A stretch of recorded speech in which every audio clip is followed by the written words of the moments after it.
अच्छा एक जड़ी बड़ी मिसाल मशहूर है भाई डाची दे खीर चाहे जितना तुसा को खट्टा लाओ कुछ करो उंदे विच मक्खन नहीं निकलदा। चलो कंगी देगन वीडियो रुकी पई है तू कंगी देगन सोना सोना बन बन कैमरा बंद ही कहने किता। हाँ चाचा क्या हाल है भैया ठीक केड़े इलाके दे हो? चन्नन पीर ठीक है। असल ना बाकी इतना तू सब सारा नीम लाओ कोई रोला नहीं। असल रोला है भी ये बन्ने दे नाल नाल असा दरख्त वाए हो किकरां दे। अच्छा ये बन्ने दे नाल सारे किकर हैं तुसा इत्था खड़ाई रखो इत्था खड़ाई रखो इत्था दा सा कोई प्रॉब्लम नहीं कोई परेशानी कहनी ठीक है। सिर्फ वो बन्ने का ख्याल रखो तो बन्ने का ख्याल रखो बाकी इतना बैठिया रहन घाह खावन ना खावन सारा कोई मसला ही कोई नहीं साढ़े किसी काम का कोई नहीं। हाँ बड़ी मेहरबानी। हाँ सिर्फ ये भाई ये बन्ने नाल ना जावे उस बन्ने नाल ना जावे ठीक है बाकी सानू कोई परेशानी कोई नहीं।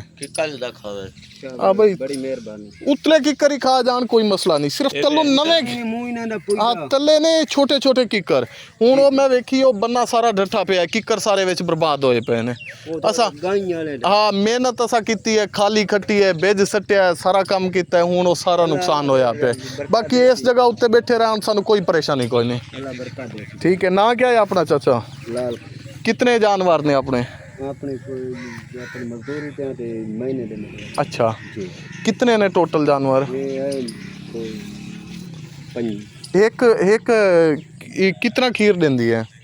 10 किलो दे दी। अच्छा दींदा जी अच्छा ते इंदा रेट क्या है खीर दा केड़े रेट नाल विकदा है? 150 यजमान शहर विच साडी सारी रिश्तेदारी यजमान वाले पासे है। हाँ कोट डाले बंगले चीमा हाँ गुलफाम चीमा मेरा नाम है।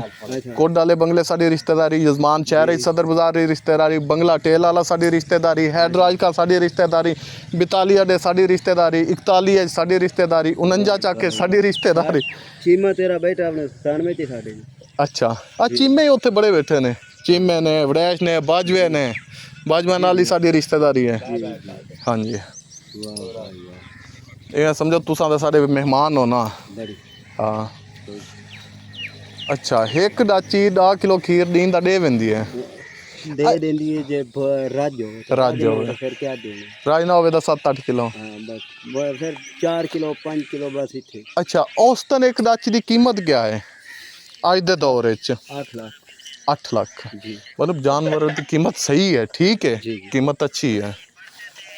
अच्छा अच्छा अच्छा ते चाचा ना क्या दसे आपने? लाल का तुसा केड़ी कौम बरादरी नाल तलक है? बलोच जी ठीक है। ये जड़ा दरबार है चन्नन पीर उनदे कोल कितना आगे पीछे बैठे हो? 3 किलोमीटर आगे दीन लाल अच्छा दिला वाले पासे वो जगह केड़ी बुलंदी है? चक 97 डी चक 97 जी ठीक है। ये टोटल चक डीबी दे नाम ते मशहूर है ना? हाँ ठीक है जी जी। अच्छा एक जड़ी बड़ी मिसाल मशहूर है भाई डाची दे खीर चाहे जितना तुसा को खट्टा लाओ कुछ करो उंदे विच मक्खन नहीं निकलदा। मक्खन नहीं ये वाकई हकीकत है जरा एक ही नहीं निकलदा भाई मक्खन नहीं होता दही जम जानी। हाँ मक्खन नहीं अच्छा मक्खन नहीं निकलदा जितना ही वलोड़ो वदे जरा ही नहीं निकलदा। यही अल्लाह दी शान है अल्लाह दी कुदरत है यार। तो शाम तक वलोड़ा तो मक्खन ना अच्छा जम जा दही जम वैसी लस्सी बन वैसे। हाँ लस्सी बन जाती। अच्छा अच्छा अच्छा भाई मक्खन नहीं आता ठीक है जी मतलब मिसाल दा सही मशहूर है ना यही अल्लाह दी कुदरत है ना। जी तकरीबन हर खीर चो मक्खन निकलदा डाची दा खीर चो जड़ा है वो मक्खन नहीं निकलदा। जी जी सही सही ते तुआको कितनी इंदी मजदूरी देंदे न चिराम दी जी 20,000 महीना हुन उन्हां को पता है भी माल साडा उन इलाके च गया खड़े नाल ही बदे ने। अच्छा वो सारे नाल वदन थे मालिक आप नाल उस माल दे। अच्छा मालिक नाल है जी ठीक है। मालिक केड़ी कौम बरादरी दा है? वो भी बलोच। अच्छा वो तुहाडा सक्का है कोई? जी अच्छा अच्छा अच्छा अच्छा अच्छा अच्छा ठीक है तो ठीक है चाचा मेहरबानी बस साडा ये नुकसान का ख्याल रखो बाकी सब कोई परेशानी नहीं बड़ी मेहरबानी सर। ये दोस्तों ये माल आया जी अज साडे इलाके दे विच मेरे अपने रकबे दे विच इत्थे नहर दे नाल थोड़ी जी जमीन है उत्थे मंडी यजमान तो ते मुसाफिर ने परदेसी ने असां इन्हां दी कदर करने हैं इंशाअल्लाह।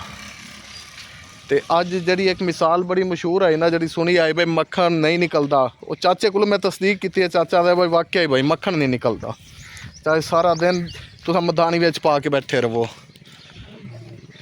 ਤੇ ਜਾਨਵਰ ਦੀ ਕੀਮਤ ਪੁੱਛੀ ਹੈ, ਇੱਕ ਤਿਆਰ ਜਾ ਡਾਚੀ ਜਿਹੜੀ ਅੱਛੀ ਹੈ ਉਹ ਤਕਰੀਬਨ 7 ਤੋਂ 8 ਲੱਖ ਰੁਪਏ ਦੀ ਕੀਮਤ ਹੈ ਮਾਰਕੀਟ ਰੇਟ ਦੇ ਹਿਸਾਬ ਦੇ ਮੁਤਾਬਕ। ਤੇ ਹਰ ਜਾਨਵਰ ਦੀ ਕੀਮਤ ਜ਼ਿਆਦਾ ਤੋਂ ਜ਼ਿਆਦਾ ਹੈ ਜੀ, ਮਹਿੰਗਾਈ ਦਾ ਦੌਰ ਹੈ। ਅਸਲ ਅਸੀਂ ਜਿਸ ਕੰਮ ਵਾਸਤੇ ਆਏ ਹਾਂ ਇਹ ਕੰਮ ਹੈ ਜੀ, ਇਹ ਦੇਖ ਰਹੇ ਹੋ ਥੱਲੇ, ਇਹ ਇੱਥੇ ਇੱਕ ਅਸਾਂ ਖਾਲੀ ਬਣਵਾਈ ਹੈ। ਖਾਲੀ ਬਣਵਾ ਕੇ ਉਸ ਦੇ ਵਿੱਚ ਕਿੱਕਰੀਆਂ ਦੇ ਬੀਜ ਸੱਟੇ ਨੇ ਕਿ ਆਉਣ ਵਾਲੇ ਵਕਤ ਦੇ ਵਿੱਚ ਨਾ ਦਰਖਤ ਉੱਗ ਜਾਣਗੇ, ਔਰ ਉਹ ਦਰਖਤ ਉੱਗੇ ਹੀ ਖੜੇ ਨੇ ਕਾਫੀ ਸਾਰੇ, ਇਹ ਮੈਂ ਤੁਹਾਨੂੰ ਦਿਖਾ ਦੇਣਾ। ਲੇਕਿਨ ਜਾਨਵਰ ਚਰਾਉਣ ਵਾਲੇ ਜਿਤਨੇ ਵੀ ਲੋਕ ਹੈ ਨੇ ਨਾ, ਇਹ ਖਰਾਬੀ ਕਰ ਰਹੇ ਨੇ, ਇੱਥੇ ਨੁਕਸਾਨ ਕਰ ਰਹੇ ਨੇ। ਤੇ ਇਸ ਵਜ੍ਹਾ ਤੋਂ ਇੱਥੇ ਸਾਨੂੰ ਚੱਕਰ ਲਾਣਾ ਪਿਆ ਵੇ ਤਾਂ ਕਿ ਡਾਚੀ ਜਾਂ ਊਠ ਵਗੈਰਾ ਸਾਡੇ ਇਹ ਲੱਗੇ ਹੋਏ ਦਰਖਤਾਂ ਦਾ ਨੁਕਸਾਨ ਨਾ ਕਰਨ। ਔਰ ਬਾਕੀ ਨਵੀਦ ਲੈ ਲੈ ਉਸ ਦੀ ਗਾਏ ਬੱਧੀ ਹੋਈ ਹੈ। ਇਹ ਜਨਾਬ ਲੋਕਾਂ ਨੂੰ ਰੋਕਦਾ, ਖੁਦ ਦੇ ਬੰਨੇ ਦੇ ਉੱਤੇ ਜਿੱਥੇ ਨੇ ਗਾਂ ਬੰਨੀ ਹੋਈ ਹੈ, ਇੱਥੇ ਕਮ ਸੇ ਕਮ 8-10 ਜਿਹੜਾ ਉਹ ਦਰਖਤਾਂ ਦਾ ਨੁਕਸਾਨ ਕਰ ਗਿਆ ਹੋਵੇ। ਲੋਕਾਂ ਨੂੰ ਹਦਾਇਤ ਕਰਦੇ, ਆਪ ਹੀ ਹਦਾਇਤ ਨਹੀਂ ਪਕੜਦਾ। ਇਹ ਜਨਾਬ ਊਠ ਡਾਚੀਆਂ ਵਾਲਿਆਂ ਦਾ ਸਮਾਨ ਨਾਲ ਹੈ, ਕੈਮੇ ਵਗੈਰਾ, ਰਿਹਾਇਸ਼ ਦਾ ਇਹ ਉਹ ਸਾਰਾ ਸਿਸਟਮ।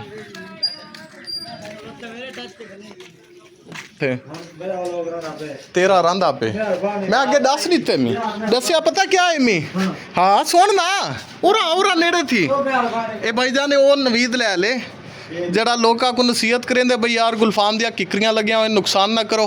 सामने थी ना गाल करन दे हुन ओ यार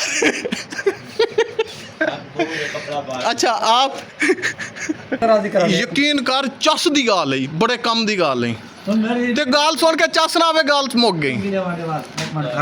चलो कंगी दे गन वीडियो रुकी पई है, तू कंगी दे गन सोना सोना बन वन ओए रंग दा चिट्टा है सोना बन वैसे शैम्पू लाई या बर्तन वाला साबुन लाई सीधी दसा सेफगार्ड लाई सिर को शैम्पू कहने भी लाया अच्छा दस इंच वेले कैमरा चलाना होगा स्टार्ट सॉन्ग एक्शन एक्शन मार देवा बच्चे मैं कैमरा बंद ही कहने किता यकदम चलदा ਹੁਣ ਅਗੂ ਚਸ ਦੀ ਗੱਲ ਦੱਸਾਂ ਚਸ ਦੀ ਗੱਲ ਇਹ ਬਈ ਲੋਕਾਂ ਕੋਲ ਕਹਿੰਦੇ ਯਾਰ ਗੁਲਫਾਮ ਇੱਥਾ ਕਿੱਕਰ ਭਾਈ ਖੜੇ ਖਿਆਲ ਕਰੋ ਡਾਂਡੇ ਕੋਈ ਨਾ ਛੋੜੋ ਜਿੱਥਾ ਇਹ ਨਵੀਦ ਦੀ ਗਾਂ ਮੈਂ ਤੁਹਾਨੂੰ ਦਿਖਾਈ ਹੈ ਨਾ ਬੱਦੀ ਪਈ ਹੈ ਉਹਦੇ ਤਲੂ 12-13 ਕਿੱਕਰੀਆਂ ਮੋਚ ਛੋੜਨ ਗਾਂ ਵੱਲ ਮੈਂ ਹੀ ਆ ਕੇ ਜਿਹੜੇ ਵੇਲੇ ਇੱਕੋ ਲਿੰਗੇ ਖੋਲ ਕੇ ਬੇ ਪਾਸੇ ਲੈ ਸੀ ਨਾ ਵੱਲ ਮੈਂ ਉਹ ਥਾੜਾ ਸਾਂ ਕਈ ਪਾਸੇ ਆ ਕੇ ਕਿੱਕਰੀਆਂ ਇੱਥਾ ਲੈ ਸਾਂ ਚਾ ਮੈਂ ਡਾੜ ਪਟ ਗਿਆ ਨਾ ਨਾ ਹੁਣ ਨਾ ਹੁਣ ਬੱਦੀ ਵੱਦੀ ਰਾਵੇ ਹੁਣ ਫਾਇਦਾ ਜਿਹੜੇ ਵੇਲੇ ਕਿਕਰੀਆਂ ਮੁੱਕ ਗਏ ਨਾ ਆਪੇ ਬਾਅਦ ਜਿਹੜੇ ਵੇਲੇ ਤੂੰ ਬੇ ਪਾਸੇ ਇੰਦਾ ਟਿਕਾਣਾ ਬਣੇ ਸੇ ਨਾ ਸਿਆਲਾ ਆਵੇ ਸੀ ਧੁੱਪ ਉਤੇ ਬਦੇ ਸੇ ਵੱਲ ਮੈਂ ਕਿਕਰ ਬੇ ਲਾਵੇ ਸਾਂ ਇੱਥੋਂ ਉਹ ਸਾਈਂ ਤੂੰ ਰਹਿਣ ਦੇ ਤੂੰ ਮੇਰੇ ਤੇ ਇਹਸਾਨ ਨਾ ਕਰ ਇਹਸਾਨ ਤੂੰ ਮੇਰੇ ਉੱਤੇ ਰਹਿਣ ਦੇ ਮਿਹਰਬਾਨੀ ਕਰ ਤੂੰ। ਇਹ ਜਨਾਬ ਖਾਦਮ ਗਿਆ ਹੁਣ ਮੋਰੀ ਚੈੱਕ ਕਰਨ ਨਹਿਰ ਦੇ ਵਿੱਚ ਉਹ ਤੇਰੀ ਕਰ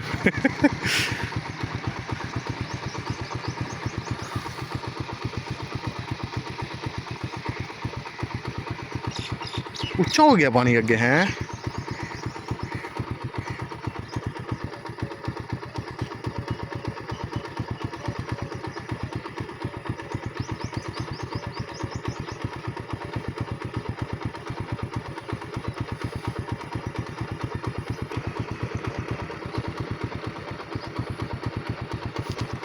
ठीक है चलो।